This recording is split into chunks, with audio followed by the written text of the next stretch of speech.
Hey Kyle, how's it going? What's up? I'm great. How y'all doing? Oh, Good to see terrific. you. Good to see you. Yeah, great to see y'all. Good. How's Nashville right now? I heard you guys are 6 feet deep in snow. 6 feet under. I can tell, like everyone feels like they're 6 feet under when it snows down here, you know. We're in Boulder, Colorado. We got 8 inches last night also, but today it's just like, everybody's outside running in t-shirts like nothing happened. Yeah. So. Yeah, it's pretty wild, man. I actually drove. I drove for the first time today, and for the first time in like four days, maybe left the house, you know. And the roads are pretty slushy, but I got 4-wheel drive, so it's all good. I actually took my dirt bike out for a beer run the night, and it was like pretty. I thought I'd be pretty cool out there, but it was slip slidey town, you know. Yeah. That sounds so Tennessee to me, though. Hopping on the dirt bike to go for a beer run. It's a pretty Tennessee thing to do, I guess, you know. Yeah, we got a lot of stuff we'd like to talk to you about, but I think we just want to kick it off talking about this album, Live in 2020. So, you recorded that almost a year ago. It was recorded exactly a year ago. Yeah, 2 nights. It was a night in Tennessee, in Knoxville, and one night in Atlanta at the Hunt House. Mm-hmm. Were those your last like normal shows? Close. They weren't technically the last. I had let's see, that was the last weekend of February. We were on tour. My band, Kyle Tuttle Band, was on tour opening for Railroad Earth, and which is where those shows were. And then I came home from that, went into the studio actually, which this house where I'm sitting right now is my basement. It's a studio. It's now my studio gear, but it used to be my friend Megan McCormick's studio. And so I'm actually working on an album that's been partially recorded down here. And so we finished that Railroad Earth tour. Brought the band back here to my house. We'd spent a couple nights in the studio. During those nights in the studio, Nashville got hit with a tornado. So like, it actually came. We were up really late one night working. It was about 2:00, and just me and Megan were down here, right where I'm sitting right now, and heard those sirens go off. And I went outside and walked down to the street, and every trash can. It was trash night, so all the trash cans were out there. And down, I live on a real long straight road, and as long as you could see down the road, every trash can on both sides of the road was just laying flat. You know, like so. Came through. Tornado during the studio. Then I went out on one more weekend of real show. That was the Tuttle Pool and Gruel weekend. Yeah. We did a survey of people's last normal shows before pandemic, and a lot of people mentioned the Tuttle Pool Gruel as like the last bit of normalcy they had. Yeah. We messed it all up for everybody, man. Yeah, I blame Gruel for sure. I blame Gruel for sure, man. It wasn't fair. Oh, man. Did you have any idea when you were recording these shows that obviously we know that something's happening, there's a pandemic happening, there's this weird virus sweeping across the nation. Did you have any idea that it was going to be like everything shut down, this might be it?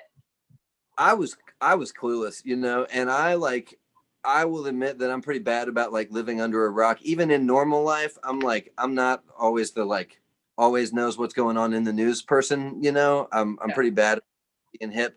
And then especially at that time, you know, it was the first tour of the year for my own band, and like we had a really killer, not to lament much about it. I mean, everybody had a killer summer lined up, but I had a killer lined up for my band for the first time ever, you know, really going out. Like the Kyle Tuttle Band's been a very part-time thing for me for the last 5 years, really. And 2020 was going to be the year where it was the only thing I had to do.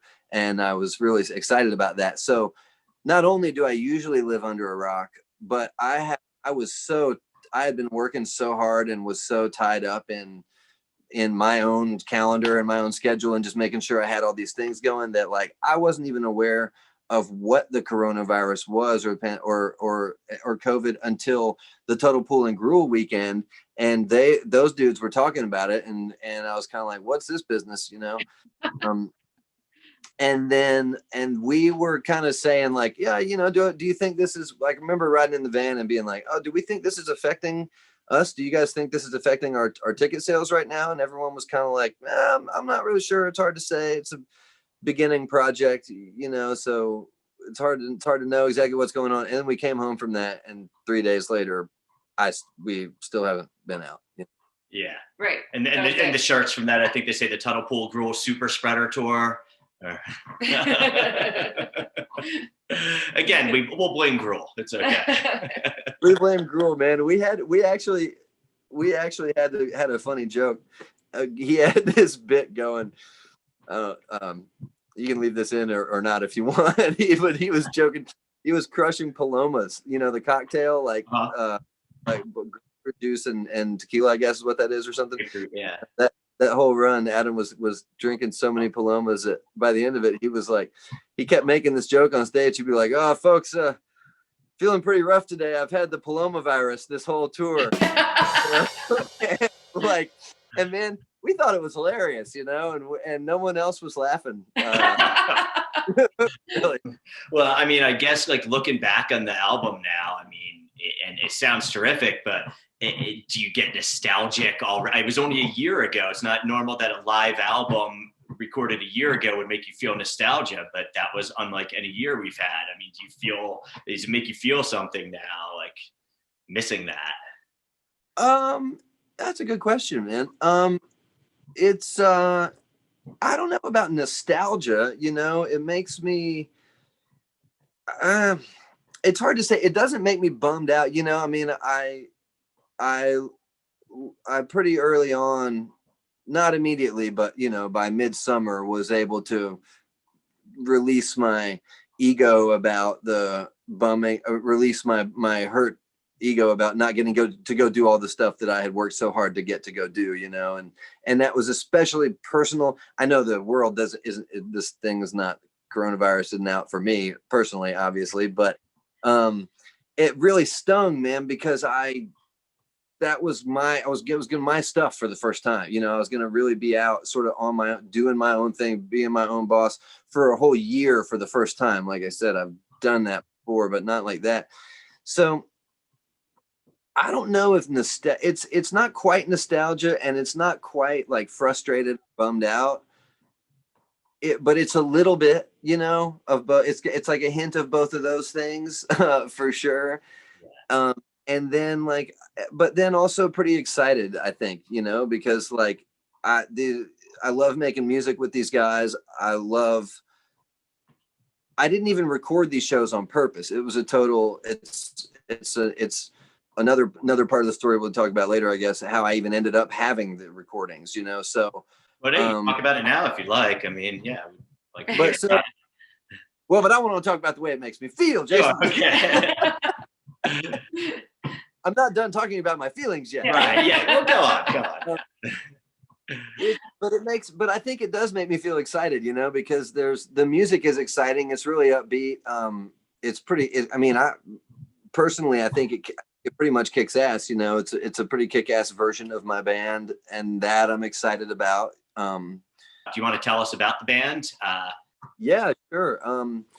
On fiddle is this young dude named Julian Pinelli. He's a Berkeley. He went to Berkeley. He's somewhere in his 20s. I'm not sure. He's probably 25 or 26 or something like that.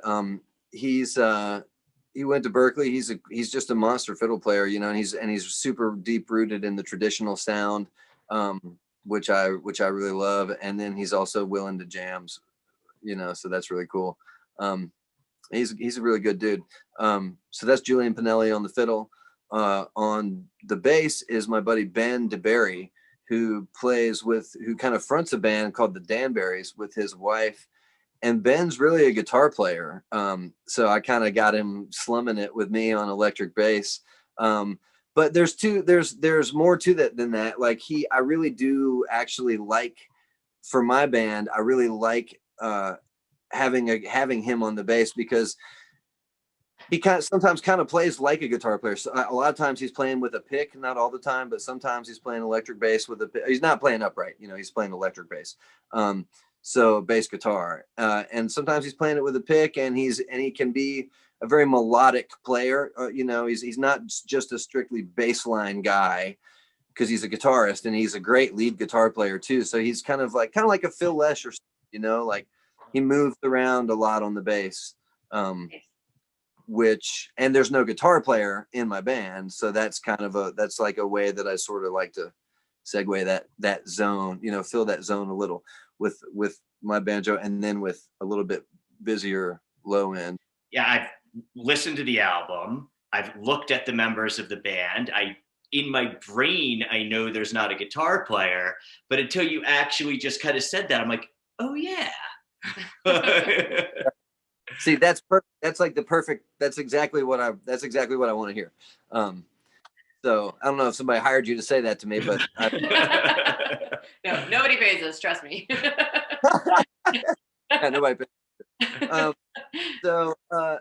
But yeah, so that's a long-winded way, but yeah, there's no guitar, and Ben sort of fills that space on the bass. And check out his band, the Danberries. They're totally awesome, and I've played with the Danberries off and on in Nashville. They're kind of an Americana roots rock band, so it's not like bluegrass or anything, but they've had a fiddle and a mandolin and a banjo in the band over the years at different times, and I've done pretty good bit of touring with them and recorded a little bit on some of their records. So Ben and I have been sort of working for each other's projects for about 8 years now, which is pretty cool. Yeah, awesome. Then on drums, we got my buddy Jim Kittleman, who lives out in Boulder. He lives. It's probably y'all's neighbor. Nice. Yeah, I don't know Jim. Yeah. James goes by James a lot, actually. James Kittleman. I like to call him Jimmy, but me and Jim have been doing.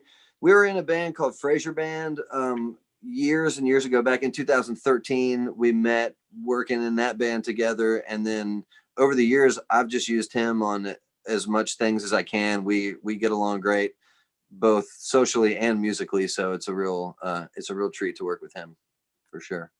So tell us then, how did you end up with these recordings? It's 2 soundboard recordings. It's a soundboard recording from the Knoxville show that I got given to me right after the gig, and then lost, and then couldn't find it for months and months and months. And then the one in Atlanta was recorded, and the soundboard recording, we were in a little bit smaller room, and they didn't have to mic the drums. So I ended up later with this recording that had the whole band but no drums. Yeah. It's a great show. It's probably the best show that we played on tour, and the music's great, and so I had this recording, and I was sitting here going, man, I really would love to release this, but it's just not there. There's a big part of it's not there, and the other parts don't sound relevant without that part, and then like months and months and months went by. This is all during pandemic stuff, and I had been thinking about this a lot, and then I was sitting on my front porch one day. I don't really have a front porch, but I have a front stoop. I was sitting out there one day, and I had just been talking with my friend Christina in the front yard about this thing, how I had this recording, but I didn't have this, it had no drums. And Julian Pinelli goes riding by on a bicycle in front of my yard, the fiddle player, from the gig, just goes riding down my street, because it's East Nashville and that kind of thing happens. I mean, everybody right around here, So I had just been talking about this and talking about how I was bummed about this. And here goes Julian on the bike, and he sees me and he pulls over and says, "What's up?" And we start talking, and I'm like, "Hey man, you didn't happen to have recorded this show on your phone by some random chance, fingers crossed, did you?" And he was like, "Yeah, I recorded that on my phone. I'll send it to you." So he sends it to me. and the drums are as present as can be, you know, on this phone. I mean, it's great. So then I had these two pieces, you know, and I start trying to line them up in the computer, and I know just enough to get in trouble with that kind of stuff. So I was sort of playing with it, you know. And then I called up my buddy Greg Burns, who is a key sound man, you know, who was with Green Sky Bluegrass for a really long time, but he's done a bunch of other super important stuff, and is a master of a sorcerer of sound in ways, you know. So I called Greg, and I delivered these recordings to him, everything that I had to him, and he was able, through a painstakingly generous amount of time sitting behind a computer, and I was there for a lot of it too, you know, helping him, and just making sure it came out sounding, making sure we could hear what we want and not what I don't want, you know. So a cell phone sitting on the stage that got the drum track recorded on this. Amazing. Yeah. Greg is amazing. Yeah, I can't believe we recorded that well. Yeah, that's what I'm saying. Greg is amazing. And you could listen to either, you know, either source, and it's okay, but it's not great, you know. But when it's just a rough sound, you know. But man, Greg did great stuff with it. So I'm really happy to have that. Awesome. Thanks. That's awesome. You should check out Greg Burns and Friends. It's a really good side project. Yeah. Mm-hmm. Mm-hmm. Well, that's terrific. Well, depending on when this comes out, the album either is going to be released or was just released, but the release date of this album is February 26th on Friday. Correct. So that either, like we said, is about to happen or just happened. And that's super exciting. It's a great album. Everybody should check it out. It's on all streaming platforms, right? Yep. Everywhere that music is free. And it's also going to be available for digital download, including a small merch package, like on Bandcamp. So you should be able to go to Bandcamp. But the merch package is going to be a sticker of the album cover, like a 4x4 sticker of the album cover, and I just found this yesterday, a pizza cutter and bottle opener in one. It's this little plastic pizza cutter and bottle opener, with your logo printed on it, you know. So awesome. We'll put the link up right here for that. So, I mean, people can listen to it everywhere, but go to Bandcamp and donate and help support artists and get a pizza cutter. Get a pizza cutter. And get a cutter and a bottle opener. Perfect. And a sticker. Yeah. And a sticker. Right. I mean, we actually had a situation about a year ago when we had a birthday party for a friend, and we didn't have a pizza cutter, and our friend went out to get beer, and we're like, "Can you get a pizza cutter at the beer store?" No. The answer was no. But now you have a handy pizza cutter with your beer opener. Beer opener. Exactly. You're all set. Yeah, that's awesome. We're ready to party. Oh, sweet. Exactly. Just a walking party ready to happen. Let me in the door. I mean, it's officially, I don't know who set the rules, but officially all you need for a party is pizza and beer. Right. Sure. Totally. Pizza. Right. And yeah, exactly. But imagine if you had beer you couldn't open and a pizza that wasn't cut. Right. Oh man, what a predicament to be in, you know? Yeah. Well, act now. Go to this link. Act now, and never put yourself in this predicament. Mm-hmm. Never put yourself or friends in this predicament again. Exactly. All right, Kyle. You got a song for us today, then? Yeah, I was thinking about, maybe a Flatt and Scruggs tune. How about that? That sounds perfect. Sounds great. Let's hear it. What about a Flatt and Scruggs song sandwiched with one of my own songs in the middle? Maybe. Who knows? Love it.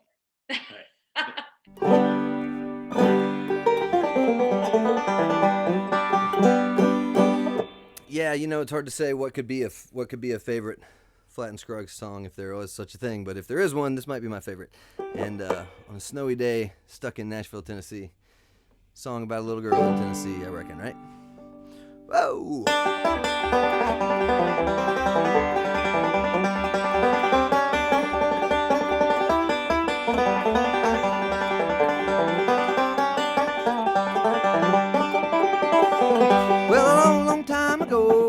left my home to roam way down in the hills of Tennessee. And the sweetest little girl that was ever in this world, way down in the hills of Tennessee. Oh, little girl of mine in Tennessee, I know that she's waiting there for me.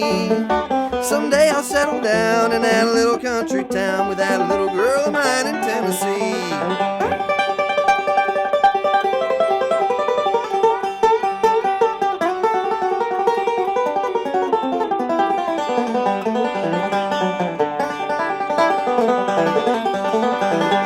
She begged me not to go, you'll be sorry dear, I know, for the way that you've been treating me. And I rambled all around and nothing could be found to take the place of her in Tennessee. Oh, little girl of mine in Tennessee, I know that she's waiting there for me. Someday I'll settle down in that little mountain town with that little girl of mine in Tennessee.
Someday I'll wander back to that little mountain shack where that little girl will be waiting there for me. I can see her smiling face waiting for me at the gate, that little girl of mine in Tennessee.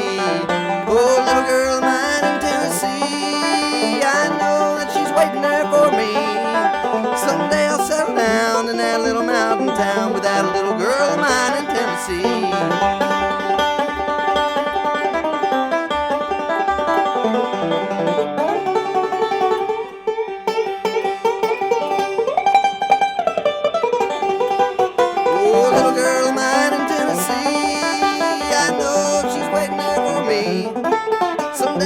settle down in that little mountain town with that little girl of mine in Tennessee.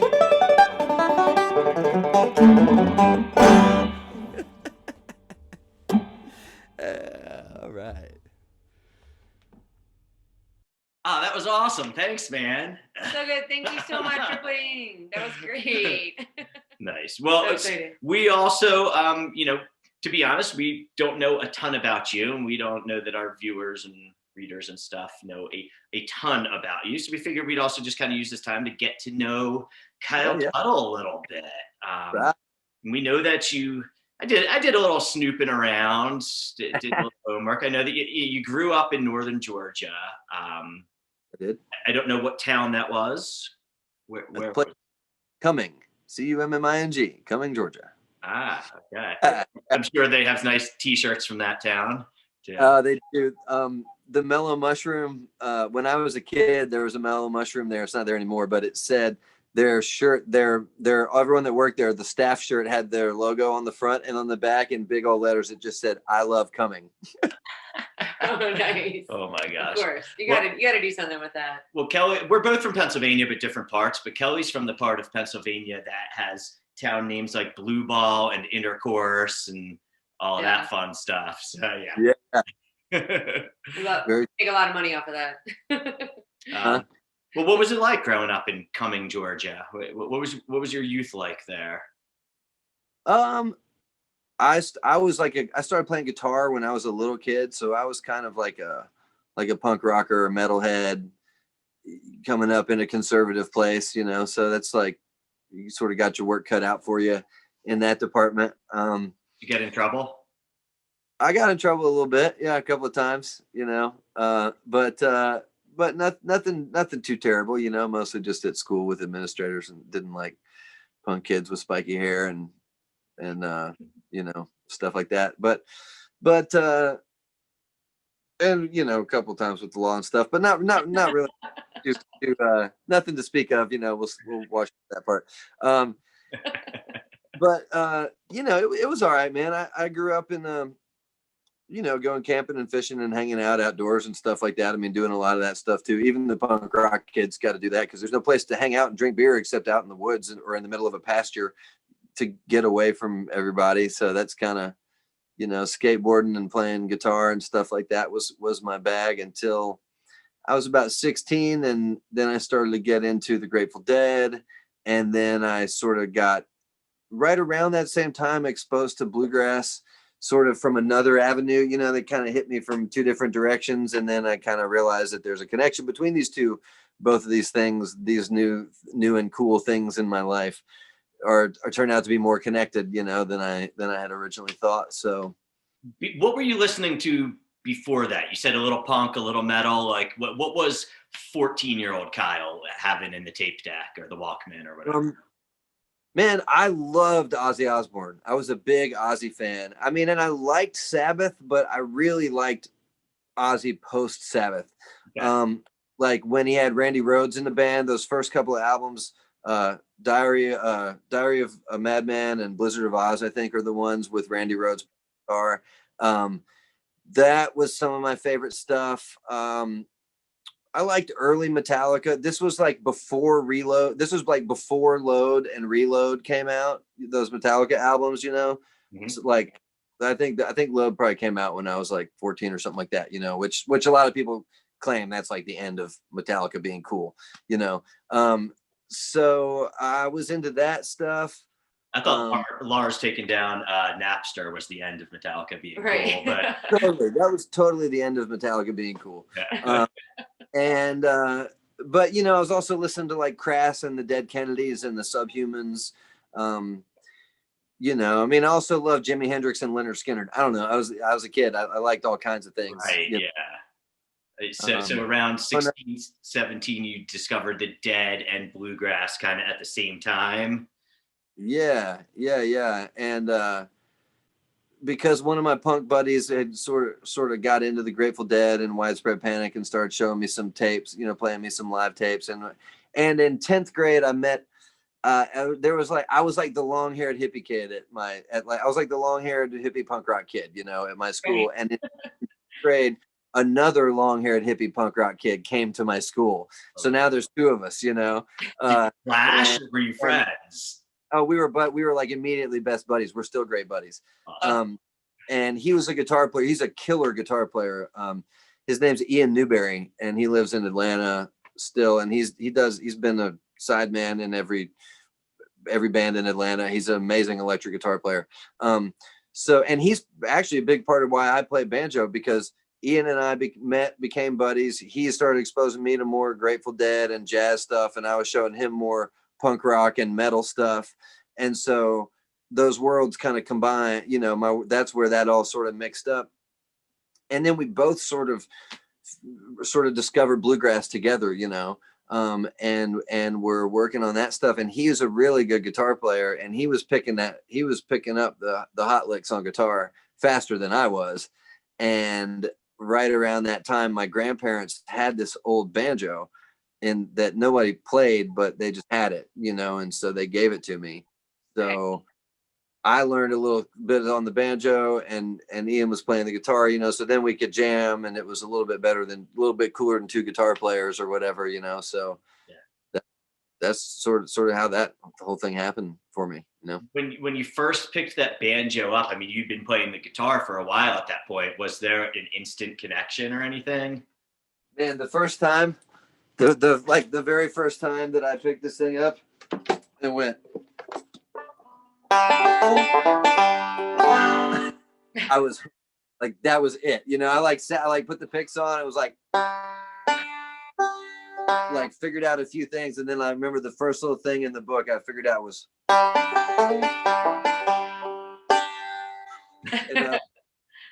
This is the coolest thing I've ever done in my life, And your grandparents are still around? Have they been able to hear you play this banjo and see how good you became and know they were such a good influence on you? My grandpa passed away about 4 or 5 years ago, but he got to see me do plenty of what I've done, I guess. I wish he got to see me do more better things than I've done yet, but that's just the nature of it. But and my grandma's still here. She lives in Alabama. She lives with my uncle down there. So she's she's watching on Facebook all the time. She'll watch this interview probably. Nice. Hey, hi, Grandma. What do you call Grandma? I call her Nana. Nana. Hi, Nana. Hi, Nana. Nice to meet you. I wonder if Nana, I'm sure she's very proud. Does she approve of everything you do with the banjo? Because you do some very non-traditional things with that instrument. I mean, I don't know if she's listening that close, She's like, not so much on the fuzz pedal there, Kyle. That's not. Yeah. I think, fortunately that everybody in my family's got a pretty open opinion about music and stuff like that. So I don't think they're judging me too harsh for any of my weird stuff, Wet the whistle. Nice. So I'm gonna Cheers. Pleasure. That's why we time these things, Exactly. Yeah. No, we're gonna have a drink during this regardless, but if you say let's do it at 9 a.m., we're just gonna feel a little guilty about it. So. It's live all the time we're doing it. Luckily, very few musicians say let's do it at 9 a.m. Weird. I've gotten my schedule is totally flipped right now. Like I wake up at like 8:30, and by like, I don't know. I make it to midnight sometimes, but not every night. We're all out of practice. We'll see how it goes once normal comes back. Yeah. I think it's gonna be like Yeah. Oh yeah. Just jump right back in. Yeah. Right back in. Yeah. I'm ready. Bring it on. Yeah. We'll edit this part out, but I'm pretty sure people will remember how to do drugs in porta pots. Yeah. Exactly. Like riding a bike. Yeah, exactly. Oh, right. Get back in there. How you do it. Yeah, exactly. I think there's even something gross nostalgic. You'll be like, thank God I'm back in here doing drugs in the porta potty. Right. So I'm going to read you a quote, which is kind of a segue to another question that we had. I've not met one finer. His ability to take such deep-rooted theoretical music knowledge and pair it with improvisational brilliance is above and beyond. Jeff Austin said that about you in an interview we did with him. And he also told us that you can bend space and time. Yeah. With your banjo. His words, not mine, but maybe he's not wrong. But the reason we were bringing up Jeff and the Jeff Austin Band, for a lot of fans in the music sphere that a lot of us exist in, Jeff Austin Band was their introduction to Kyle Tuttle. And I mean, did you listen to Yonder when you were, well, I don't know when you were growing up, if there was a lot of Yonder, but were you a Yonder fan? Definitely. Prior to that, yeah. Oh, absolutely. Yeah. Yeah, I mean, I was I mean, I could probably talk for a long time about it. I'll try not to talk too long about it, Looking at it. Yeah. Or he can. Or he can. Or he can. Yeah.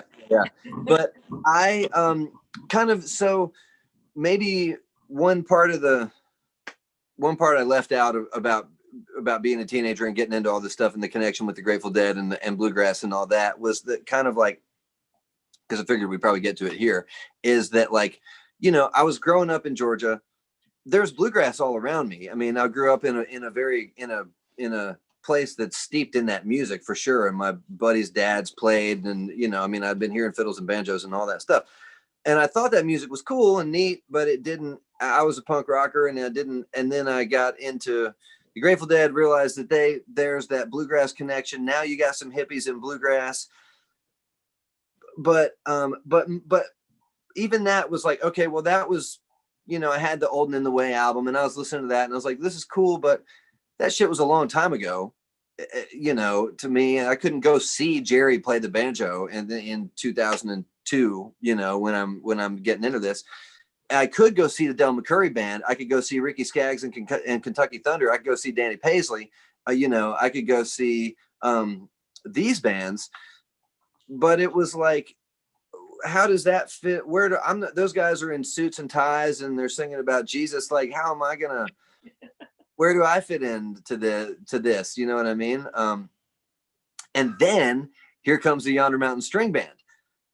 They're 4 dudes with instruments and tie-dye t-shirts and sandals, just like me and my buddies with instruments and tie-dye t-shirts and sandals. And they're singing the same bluegrass songs that we love, that Del McCoury, same songs Del McCoury's singing that I love to hear him sing. And they're segueing it into Eyes of the World, and it's just like, it was this kind of like, it was like, holy shit, not all, but many of the things that I love are, if it was a Venn diagram, there's kind of just this one, for me at first, this one band that just all of a sudden fits in the middle of this diagram of all of these. The punk rock they throw in there once in a while, Like they were covering Crazy Train and 20 Eyes and right. It's like, I love Ozzy. I love the Misfits. Like, what is going on here? First time I heard them do 20 Eyes was, I think it was at a String Summit. And I mean, that changed everything for me. I was like, the Misfits and a bluegrass festival? Yeah. Yeah, I mean, that changed everything for me too, man. It was like, all of a sudden it was like, I know this sounds like silly, but it was just like, it's almost like it's almost like I got permission to be, it was like, oh, well, look, I'm this weird mashup of things and interests, but here's these guys that are this same or a very similar weird mashup of things and interests, and they're successful and they're having a good time. And me and all my buddies are buying tickets to their shows.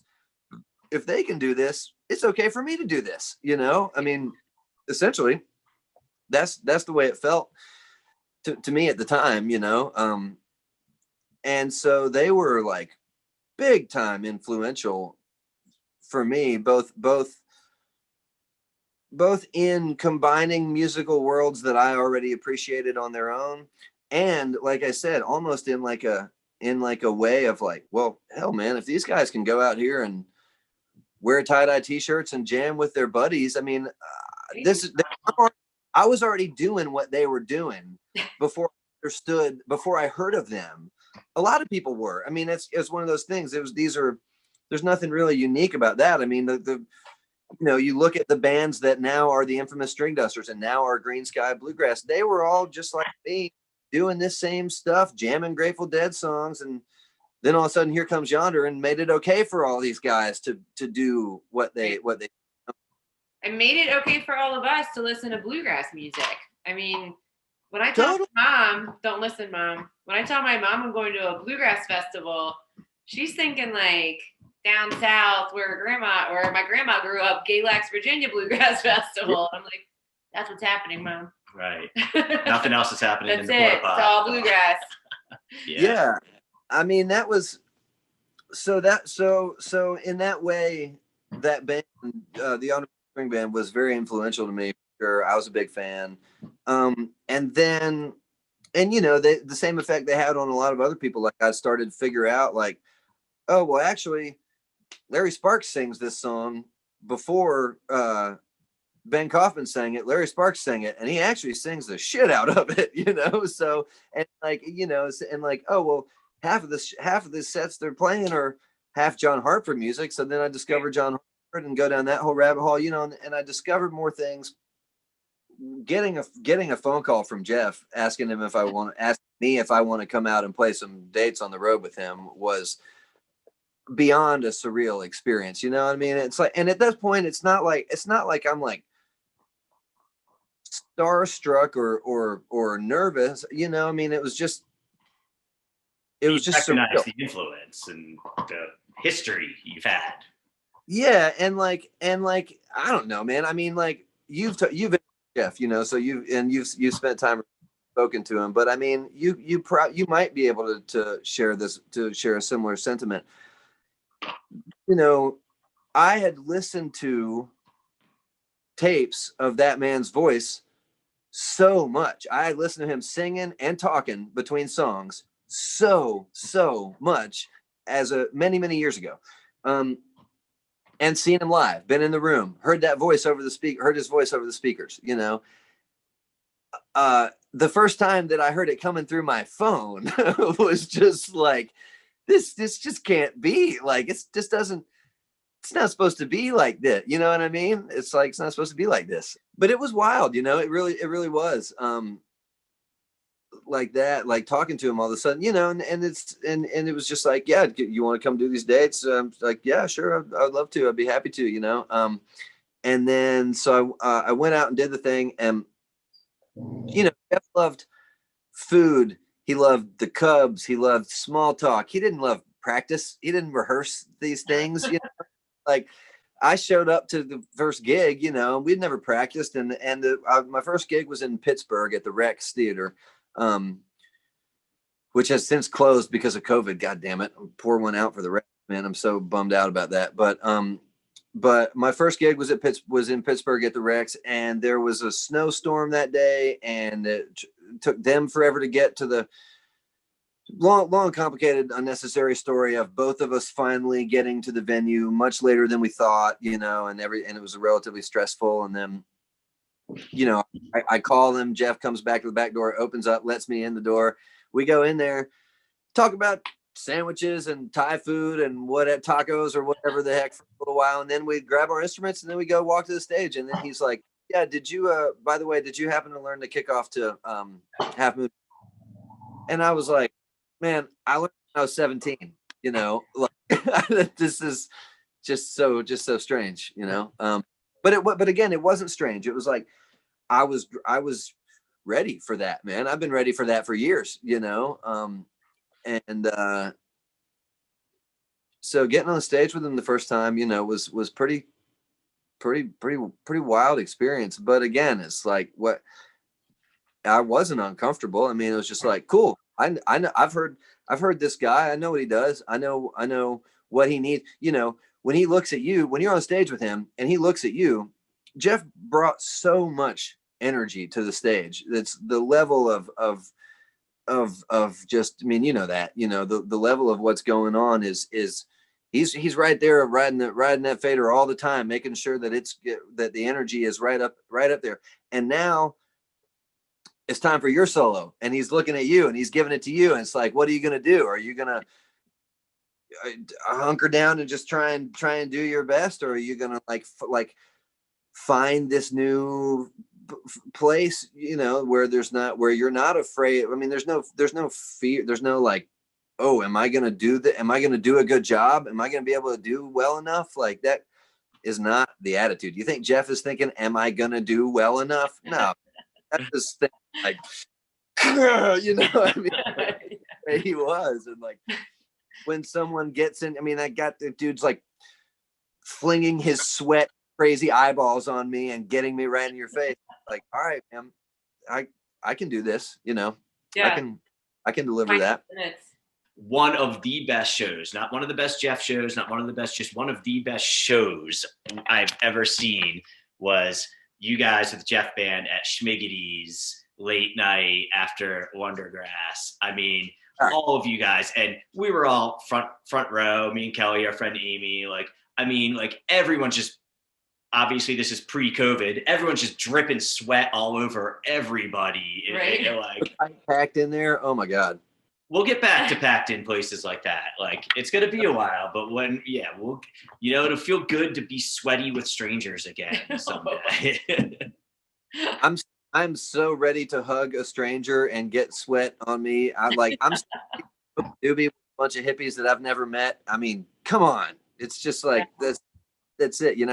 That night at Schmiggity's, man, I was coming from, the band was all down at Schmiggity's, and I was up on the hill still because I had been sitting in with somebody else. I can't remember who, and so I had to catch one of the shuttles and ride down the mountain, and was like kind of scrambling. We were on in like, 10 minutes or something like that on, and I'm coming up the mountain in the shuttle. I called Jeff. I'm like, hey man, the shuttle's about to drop me off. I'm going to run in the back door, make sure it's unlocked for me. And I get off the shuttle and I come running up to the back door with my banjo, and Jeff kicks the door open and he's standing there with a big old pint of IPA and a hot dog with mustard all in it. And it sticks right in my hand. And I was like, I had the banjo on my shoulder, so I got both my hands free. I opened the door immediately. I got an IPA and a big old fat hot dog, and like, let's rock this thing, man. Oh my gosh. Awesome. I thought you were going to say he had a pizza, but he needed a pizza cutter. I know, right? Well, I think you should play us another tune now. What do you think? Yeah, man. What about another one off the EP? I was thinking this tune of mine called Don't Cry Little Girl. Sounds great. Terrific. Let's hear it. Let's hear it. Yeah, like I said, here's one that's coming out on that new album, the new live EP being released on February the 26th. This is one that I wrote in the key of F, my most favoritist of all F and keys to play in on the banjo.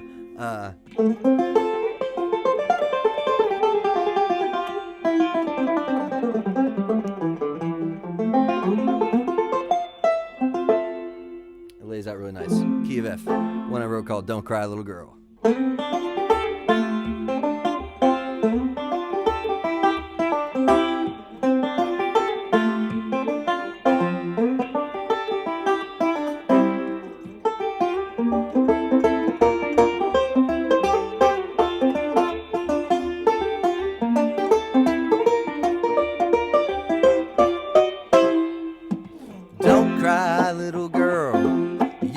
Daddy's coming soon. There ain't nothing in this big bad world that he can't see you through.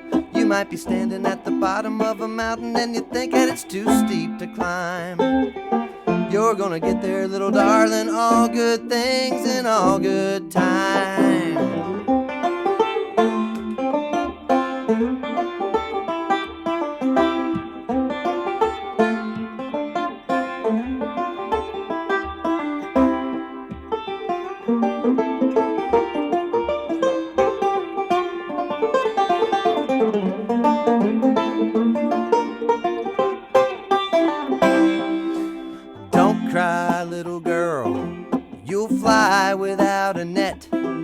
There's so much new for you to do. It's not time to worry yet. To see the mountain through your eyes is a thing we could all probably use. But before you go climb climbing to the top, you got to learn to tie your shoes.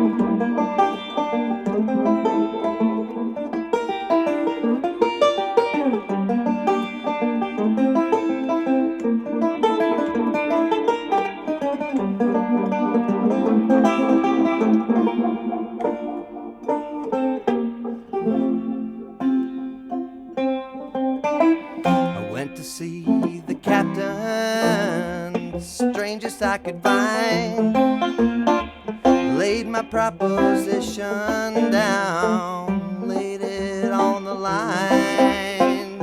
I won't slave for the beggar's pay, likewise gold and jewels, but I would slave to learn the way to sink your ship of fools, a ship of fools on a cruel sea. Ship of fools, sail away from me. It was later than I thought when I first believed you, and now I cannot share your laughter. Ship of fools.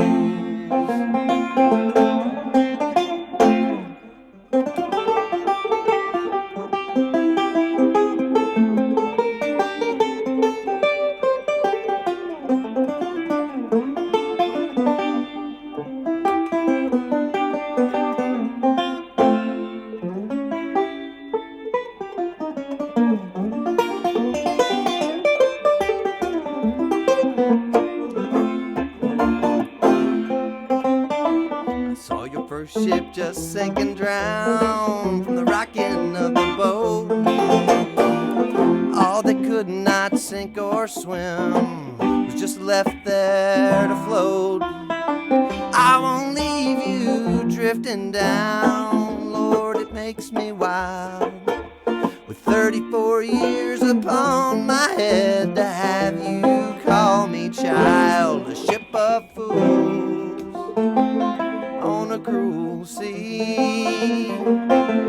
Ship of fools, sail away from me.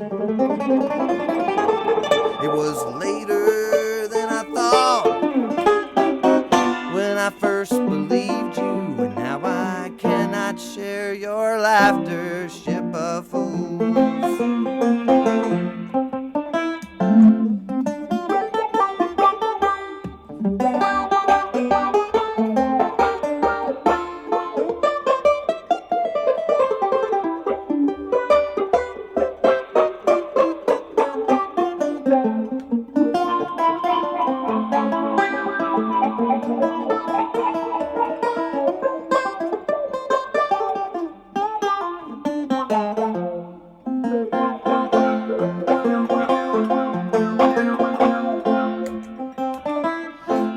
Stands as empty as it was filled before.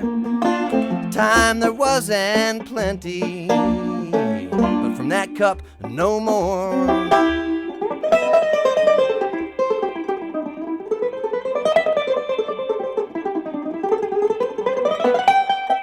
And though I could not caution all, still I can warn a few.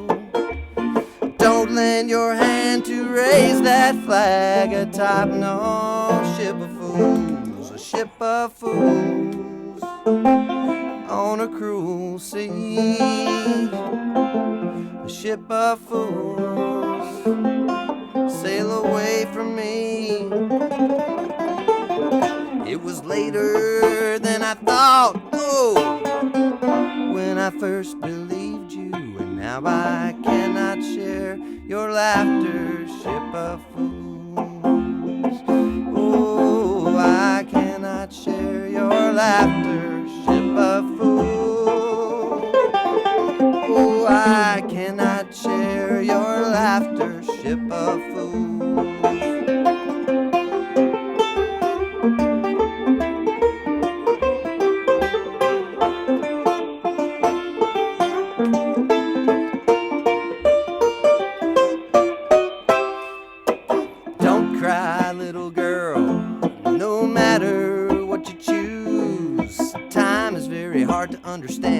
but it gets easier the more of it you lose. You might be standing at the bottom of a mountain and you think that it's too steep to climb.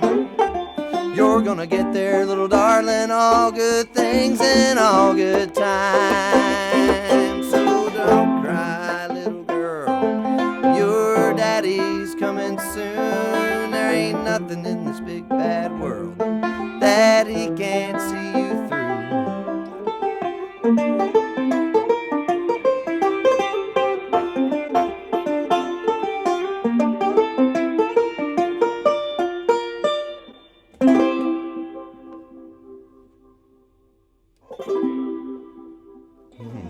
Yeah. Little ship of fools squeezed in. Awesome. That was great. Thank you so much for playing. That was great. Absolutely. Absolutely. Now back to the interview. Now back. But wait, there's more of me.